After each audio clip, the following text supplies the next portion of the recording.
bottom of the silo? We're about to find out.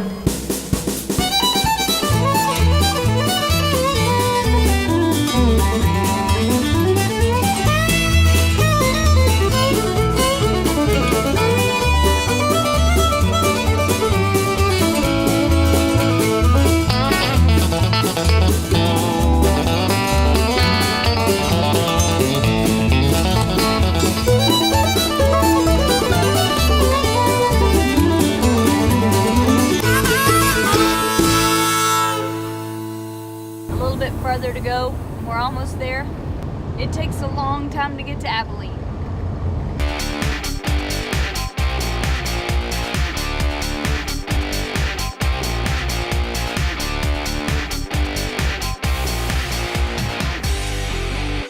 We are almost to the Lawn Atlas Missile Base just outside of Abilene, Texas. We're meeting Larry Satche Sanders out here. He's the owner of the facility. This is an underground, declassified military facility. And the thing I'm most excited to see is this underground silo that is 18 stories deep. And since it's set for 40 years, it's full of water. They stopped the water pumps 40 years ago. So this thing is full of 120 feet of water. It's 185 feet tall. Nobody knows what's at the bottom of the silo. Over the years, people have broken into the facility, and we don't know if there might be an urban explorer that got in and couldn't get out because there are no rails or no ladders to get out. And we've also heard rumors that the mob might have come in and dropped off some body. So we don't know what we're going to find. We're going to lower a camera 100 feet down the middle of the silo and see what's at the bottom.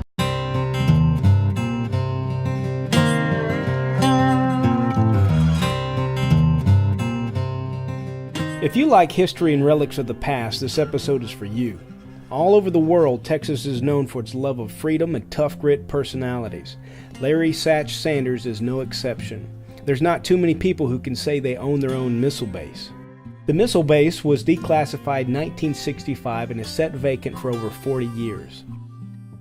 Many people don't realize that Texas played a large part in the Cold War by housing several underground missile bases. And since it's filled with water and there are so many mysteries surrounding what's at the bottom, we couldn't wait to send our cameras down. So we finally get to go inside. I'm so excited. If you're standing where I am, you could feel the warm air coming in from outside and the cold air coming up this tunnel from behind me. And we know that there's a silo down at the bottom, but evidently there's a lot of other stuff down there, and Larry's about to take us on a tour. I can't wait to check it out.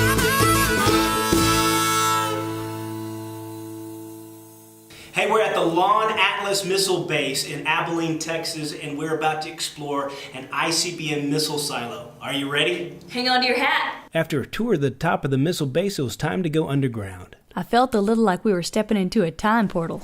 This is the entry portal to the Launch Control Center. The Launch Control Center was approximately a story and a half underground. It's a two-story structure attached to the silo. This door represented the structure referred to as the entrapment area. So the crew, when they arrived here, would identify their presence on the phone. This door would be unlocked from a remote location in the Launch Control Center. Then the entire crew would come into the space. That door would lock behind them, and they'd be entrapped in this small space. And then the commander would lift another phone and then exchange code with the commander in place. And then they would be allowed to enter the facility. That was also the opportunity if they were under some type of external threat, he could exchange the proper code with the commander in place to notify security, and they would be taken care of. And this is where we encounter the two 1-ton manganese blast doors. And these doors were always kept in a closed position to guarantee that the crew in the Launch Control Center would never be exposed to radiation or any type of external explosive threat. The 1-ton manganese doors, manganese is significant because it has a higher melting temperature and it guaranteed the integrity of the Launch Control Center. Can you try to move it? Yep. That's amazing. Look, you can still move this thing. Now, y'all will notice as we came into the Launch Control Center, we encountered 4 right-angle turns in the structure. By design, those right-angle turns serve a very, very important purpose. First of all, every time there's a right-angle turn, there's a dramatic reduction of pressure that an explosion can put on our blast doors. So we had 3 right angle turns before we got to the first blast door, and then another right angle turn before the second blast door. And the other reason is that radiation can only move in straight lines. It can't make a right angle turn. So the 4 right angle turns guarantee that in the case of an explosion, the crew can never be exposed to radiation. Let's go ahead downstairs. Satche led the way down to the first floor, the control center of the base.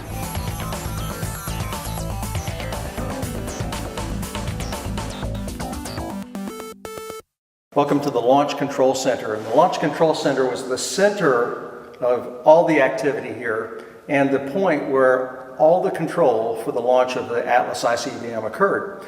Now you have to kind of use your imagination because this room's been radically changed in its configuration since it was an active site, but everything on this side was dedicated to the actual operation of the missile. So we have a large launch console where the commander sat. All the communications was located here. The power generation station for the diesel power that propelled the system during its launch sequence. Everything happened right here. And there was a crew of 5 on station. They had 2 officers and they had 3 NCOs that were responsible for every aspect of the launch.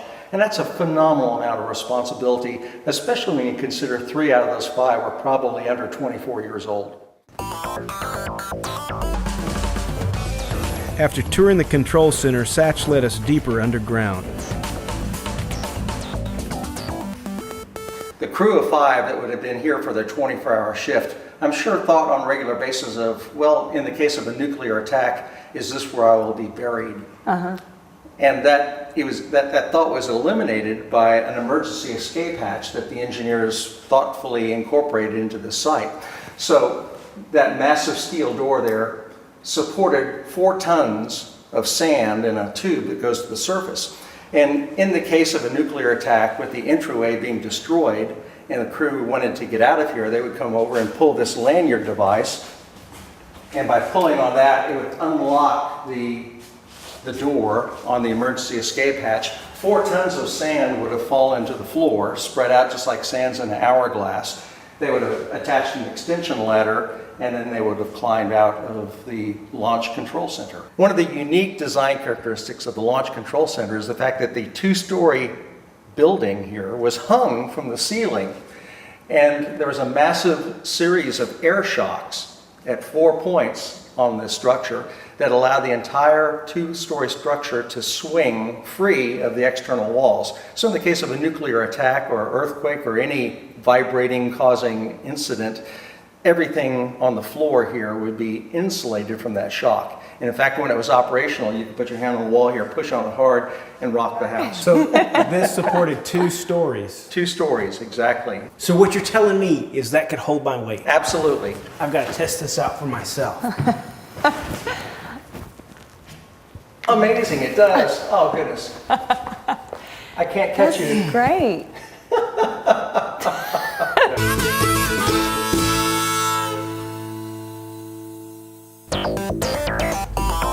After a tour of the control center, we were finally going to get to see the silo.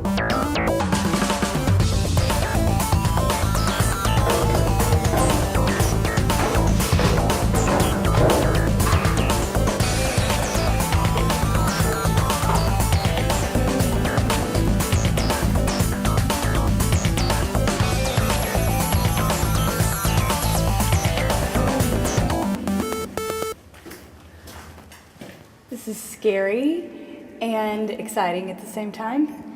We're standing overhanging this, how many feet are we above? It's about 65 feet above the water. About 65 feet above the water. Why is there water in here? Yeah. Well, in the late 60s, when the salvors completed removing the crib, the structure that used to exist inside the silo, the last thing they did was remove the sump pumps from the 2 sump wells at the bottom. And water immediately started coming in and has continued to rise to this day. Well, I can't wait to lower the camera down to the bottom of the silo to see what's down there. No one has been down there for some time, from what I understand, and we're going to see what's at the bottom. Let's do it. I put these on here temporarily just to hold them in place, and I've got to Gonna take them out, and as soon as we take them out, I'm gonna turn the lights on, then close them back up and put the zip ties on there. So these are gonna be on, they'll last for an hour. So we need to do this. We've got an hour to do it.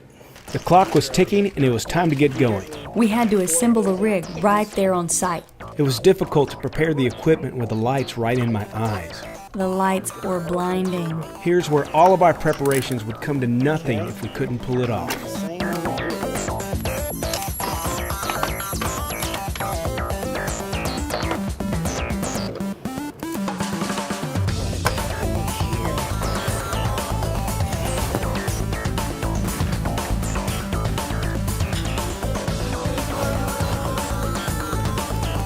I'm okay.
I made it.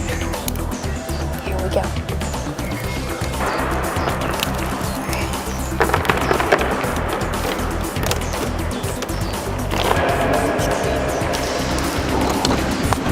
We've got limited amount of time. We're racing against we only have an hour's worth of light on the big lights that we have. So we're trying to get these things in as fast as possible so we can use our other lights. It's amazing how those things got knotted up. I know. I think we took the bag and shook them all up on purpose. I'm feeling kind of frantic because we're supposed to get these things in and we only have so much time. And look, we got these, I'm having to cut it up with this pocket knife down here on this flotilla and get these things thrown in. There. Okay, this one's going in.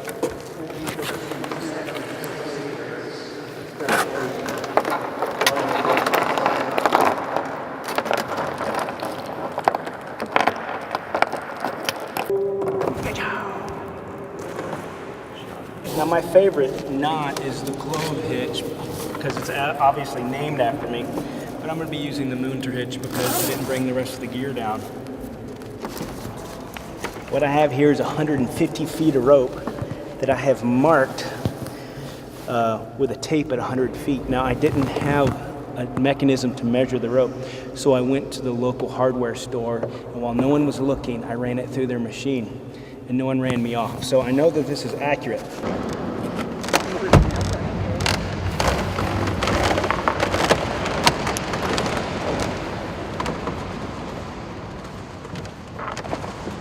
We are about to lower the camera down to the bottom and see what's down there. Rachel's going to be monitoring the camera with the iPad, and we're going to see. Larry, you ready to do this? Absolutely.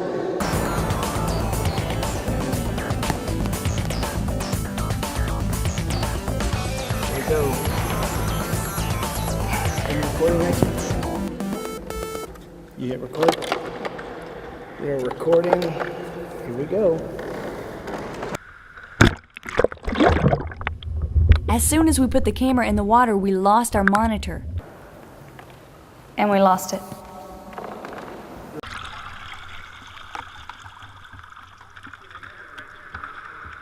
There we go. There we go.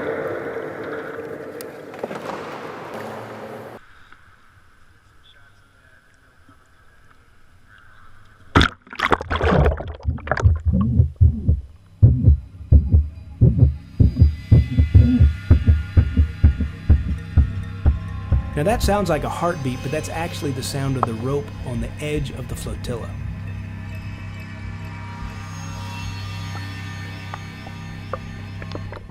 I don't want to purposely snag this on anything.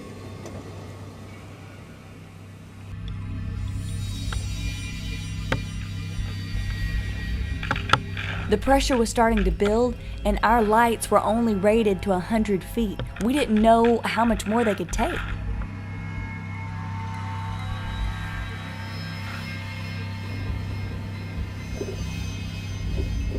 We're getting close to the 100-foot mark.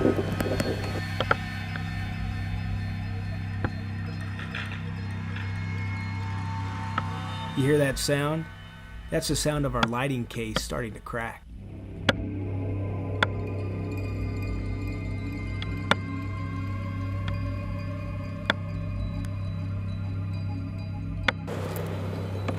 All right, I don't feel it. Now at this point, I can just be piling on rope. If I snag on something.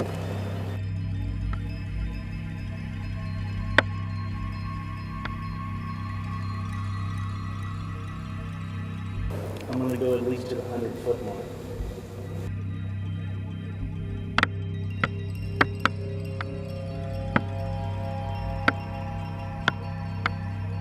All right, here is 100 feet. But just before we reached our maximum depth, the bottom came into view.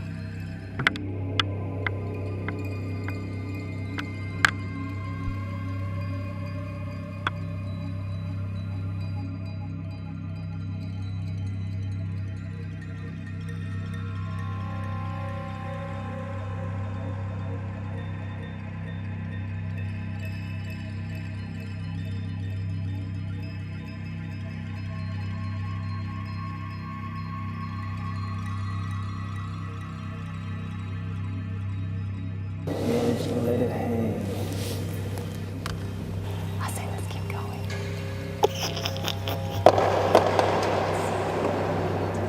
There is no structure except on the wall over here. So maybe 5 more feet? I think we could do 5 more feet. Should we do 5 more feet, Rachel? Yes, we should.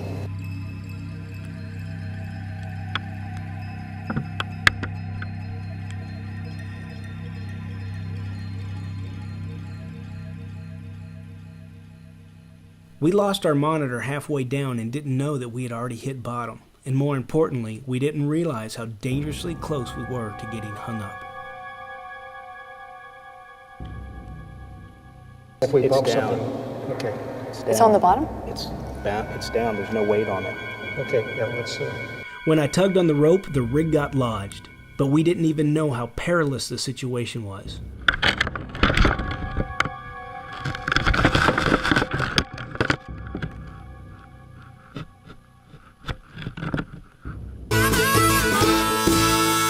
Something's moving down there. I can't see the light any longer. It's pitch dark. Yeah, probably disturbed whatever's down there, or awoken down there. As we were joking around up top, the situation below was getting worse. 100% of your eye at that depth. You know what we're gonna find when And it by comes doing back up? that, you have There's gonna safety be a built into the skeleton plan. hand hanging on So to that it. as you're ascending slowly. But when I started to pull up the rig, it came free.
one small step for man, one giant leap for down the road. Wow, what an experience! Can you believe we almost lost our camera?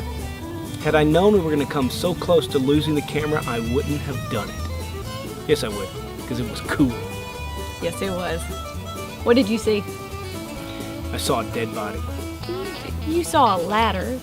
It was under the ladder. What did you see?